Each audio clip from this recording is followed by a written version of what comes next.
Hello दोस्तों, आप सभी का स्वागत है आपके अपनी यूट्यूब चैनल इनकेश टीचिंग पॉइंट में। साथियों, बात करेंगे BEd versus BTC Supreme Court clarification याचिका के परपेच में। जानेंगे कल की सुनवाई का महत्वपूर्ण निष्कर्ष क्या निकल कर आ रहा है, क्योंकि सुनवाई का आर्डर भी आ चुका है और आर्डर के बाद सारी स्थितियां क्या क्लियर हो रही हैं, इस वीडियो के माध्यम से विस्तार पूर्वक चर्चा करेंगे।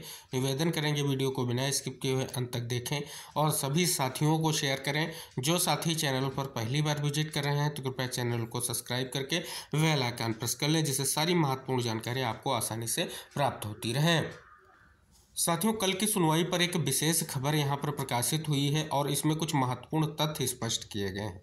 सबसे पहले साथियों, यहां पर शीर्षक दिया गया है केंद्र दे प्राइमरी शिक्षकों के रिक्त पदों के आंकड़े। साथियों, खबर में स्पष्ट किया गया है कि प्राइमरी कक्षा 1 से 5 तक शिक्षक पद पर भर्ती के लिए बीएड डिग्री धारकों को अयोग्य मानने के फैसले में संशोधन की मांग पर सुप्रीम कोर्ट सोमवार को सुनवाई करेगा। कोर्ट के समक्ष विचार का मुद्दा यह है कि पिछले वर्ष 11 अगस्त को दिया गया फैसला पूर्व प्रभाव से लागू माना जाएगा या बाद से। मध्य प्रदेश राज्य सरकार और अन्य कई पक्षकारों ने अर्जी दाखिल कर यह भी मुद्दा उठाया है कि सुप्रीम कोर्ट के फैसले के बाद बीएड डिग्री धारक प्राइमरी शिक्षकों का क्या होगा, क्योंकि सुप्रीम कोर्ट के उस फैसले के बाद देश भर में बीएड डिग्री धारक प्राइमरी शिक्षकों की नौकरी पर संकट आ गया है और उनकी नौकरी जाने की नौबत है। बुधवार को कोर्ट ने मामले की सुनवाई टालते हुए केंद्र सरकार से कहा कि वह सभी राज्यों के प्राथमिक शिक्षकों के कुल खाली पदों और ब्रिज कोर्स के आंकड़े कोर्ट में पेश करे। इस बीच उत्तर प्रदेश प्राथमिक शिक्षक मित्र एसोसिएशन ने अर्जी दाखिल कर शिक्षा मित्रों को भी नियमित किए जाने की मांग की है। सुप्रीम कोर्ट ने 11 अगस्त 2023 को देवेश शर्मा मामले में दिए फैसले में कहा था कि प्राथमिक शिक्षक पद पर भर्ती के लिए बीएड डिग्री धारक योग्य नहीं है।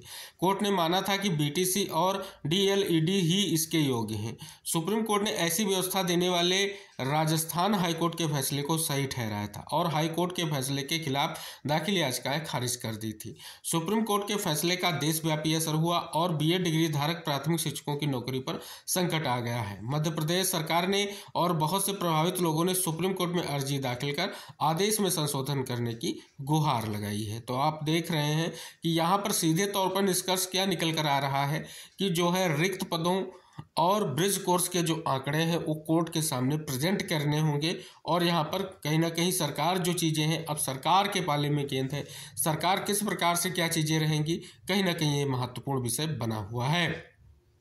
बात करें साथियों, एक बड़ी स्थिति स्पष्ट की गई है कि इस तरह की अर्जियों पर सुनवाई करने की जरूरत ही नहीं। बुधवार को जस्टिस अनिरुद्ध बोस और जस्टिस सुधांशु धूलिया की पीठ ने सुनवाई की। कोर्ट को बताया गया कि यह मुख्य मुद्दा यह है कि सुप्रीम कोर्ट का 11 अगस्त 2023 का फैसला पूर्व प्रभाव से लागू माना जाएगा या बाद से। तभी डीएलईडी धारकों की ओर से पेश वकील गोपाल शंकर नारायण ने मांग का विरोध करते हुए कहा कि सुप्रीम कोर्ट का जजमेंट आ चुका है, कोर्ट को इस तरह की अर्जियों पर सुनवाई करने की जरूरत ही नहीं है। पटना, छत्तीसगढ़ और उत्तराखंड हाईकोर्ट कह चुके हैं कि सुप्रीम कोर्ट का यह फैसला पूर्व प्रभाव से लागू माना जाएगा। बंगाल, बिहार और राजस्थान के बीएड डिग्री धारकों की ओर से पेश वकील पीएस पटवालिया ने मामले में सुनवाई की मांग की। उत्तर प्रदेश प्राथमिक शिक्षा मित्र एसोसिएशन की ओर से पेश वकील अपराजिता सिंह और गौरव यादव ने भी कहा कि कोर्ट उनके मामले पर विचार करे। पीठ ने सुनवाई सोमवार तक टालते हुए केंद्र से कहा कि वह सभी राज्यों में प्राथमिक शिक्षकों के कुल रिक्त पदों और ब्रिज कोर्स के आंकड़े पेश करे। साथियों, इसी खबर को दूसरे शीर्षक के माध्यम से यहाँ पर प्रकाशित किया गया है कि प्राइमरी शिक्षकों के रिक्त पदों के आंकड़े बताए केंद्र। प्राइमरी यानी कक्षा 1 से 5 तक शिक्षक पद पर भर्ती के लिए बीएड डिग्री धारकों को अयोग्य मानने के फैसले में संशोधन की मांग पर सुप्रीम कोर्ट सोमवार को सुनवाई करेगा। कोर्ट के समक्ष विचार का मुख्य मुद्दा यह है कि पिछले वर्ष 11 अगस्त को दिया गया फैसला पूर्व प्रभाव से लागू माना जाएगा या बाद से।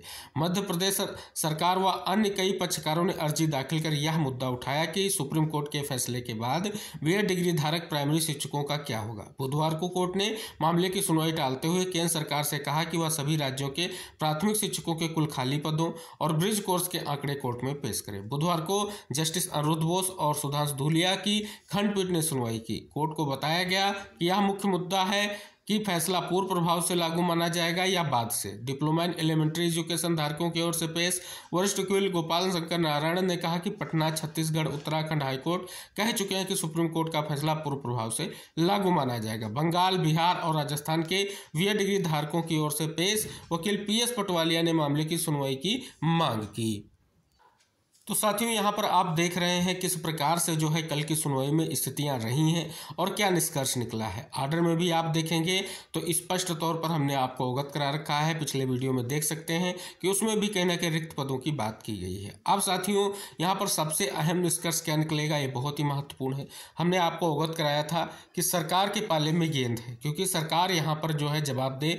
ब्रिज कोर्स की स्थितियों पर कहीं ना कहीं स्पष्ट होगा किस प्रकार से ब्रिज कोर्स कंडक्ट कराया जाए, जिससे जो बीएड चयनित है वो बीटीसी के समकक्ष हो जाए। ये सबसे बड़ी चुनौती है। और बात कर ले पिछली सुनवाई जो 13 मार्च को हुई थी, तब सॉलिसिटर जनरल जो है तुषार मेहता जी कोर्ट में अपीयर हुए थे और उन्हें जोरदार तरीके से बहस की थी। उसी बहस का नतीजा है कि जो है ब्रिज कोर्स पर अब भी जो है स्थितियों क्लियर करने के लिए सरकार से जवाब मांगा गया है। तो साथियों, अंततः निष्कर्ष जो निकलेगा, सरकार के द्वारा दिए गए कहीं ना कहीं स्पष्ट तौर पर जो स्थितियां हैं क्लियर करना होगा। कल मीनाक्षी मैम ने स्पष्ट तौर पर कोर्ट के आर्गूमेंट में कहा है कि जो है अभी तक जो है एफिडेविट नहीं दिया गया है कि कितने पद रिक्त हैं और ब्रिज कोर्स की क्या स्थिति है। उन्होंने आरटीआई का भी जिक्र किया कि आरटीआई में ऐसी स्थिति नहीं, ऐसा कहीं ना कहीं निष्कर्ष निकल कर आ रहा है कि ब्रिज कोर्स की स्थिति नहीं है। लेकिन साथियों, यहाँ पर अब पूरी तरीके से जो मामला डिपेंड हुआ है वो केंद्र सरकार के जवाब पर डिपेंड है, क्योंकि यहाँ पर जैसा कुछ आप सभी को पता है, यूनियन ऑफ इंडिया का जो भी यहाँ पर जो है जवाब आएगा उस बिहार पर ये फैसला होने जा रहा है। तो 4 दिनों का समय दिया गया है। कल की सुनवाई में आप सभी को पता है कि बीएड की तरफ से तुषार मेहता सर नहीं आए थे कोर्ट में, और जो है स्पष्ट तौर पर तब भी एक बड़ी स्थिति रही। लेकिन कल के आर्गूमेंट पर कहीं ना कहीं कोर्ट में आप देखेंगे तो जस्टिस कहीं ना कहीं गहन मंथन करते नजर आए हैं। तो स्पष्ट हो रहा है कि एक निष्कर्ष निकलेगा, लेकिन यहाँ पर पूरी तरीके से अब जो भी सरकार का जवाब होगा वो कहीं ना कहीं निर्णायक होगा। तो एक बार फिर से सुनवाई जो है 8 अप्रैल को आपकी लग चुकी है और वहाँ पर जो है फाइनल निष्कर्ष लगेगा। फाइनल डे हो सकता है आपके इस केस की सुनवाई का, क्योंकि ये बहुत ही महत्वपूर्ण है। और सारी चीज़ों को लेकर के अगर हम देखें तो कहीं ना कहीं बीटीसी एडवोकेट की तरफ से लगातार अपोज किया जा रहा है। बात की जा रही है कि अब तक कितनी याचिकाएं डिस्पोज हुई हैं और इस याचिका की स्थिति जो है कहीं ना कहीं विचारणीय नहीं है। तो कहीं ना कहीं सभी चीज़ों पर देखते हुए एक बड़ी स्थिति स्पष्ट हो रही है।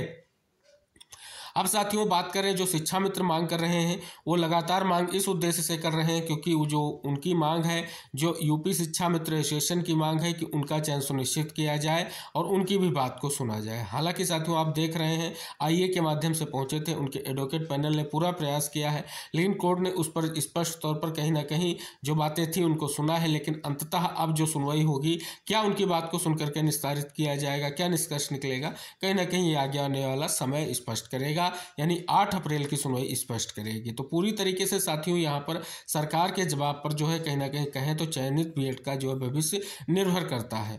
अब आगे आने वाली सुनवाई में एक सबसे अहम मुद्दा ये है कि तुषार मेहता जी अपनी जो है आर्गूमेंट करें और जो है सरकार की तरफ से जो भी ये स्पष्ट तौर पर कहीं ना कहीं चीज़ें हैं उनको स्पष्ट करें और एक बड़ा निष्कर्ष निकल कर आ सके।